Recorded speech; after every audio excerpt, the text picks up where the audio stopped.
దేవుని యొక్క ప్రశస్తమైన నామంన మీ అందరికీ వందనాలు. మరి రెండో దినాన దేవుడు చక్కటి వాగ్దానంతో మనతో మాట్లాడడానికి దేవుడు సిద్ధంగా ఉన్నాడు. ద్వితీయోపదేశ కాండము 31:3 చూస్తే, నీ దేవుడైన యెహోవా నీకు ముందుగా దాటిపోవును. ఈ రెండవ దినాలని దేవుడు ఏమంటాడు తెలుసా? నీకు ముందుగా ఆయన ఉంటానంటున్నాడు, నీకు ముందుగా ఉండి నడుస్తానంటున్నాడు. నీకు ముందుగా దేవుడు నడిచినప్పుడు నీకు అపజయం ఉండదండి. నీవు ఎప్పుడు కూడా అన్నిట్లో కూడా విజయం పొందుకునే విధంగా దేవుడు ముందుండి నడిపిస్తానంటున్నాడు.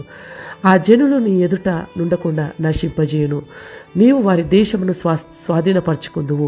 ఏ జనులకైతే నువ్వు భయపడుతున్నావో, నువ్వు ఏ జనులకైతే నువ్వు చూసి నువ్వు భయపడి చింతిస్తున్నావో, ఆ జనులను నశింపజేసట వారి దేశాన్ని నువ్వు స్వాధీనపరచుకునే విధంగా దేవుడు నీకు ముందుగా ఉండి ఆయన దాటిపోయి నీకు ఒక దేశాన్ని ఇస్తానంటున్నాడు దేవుడు.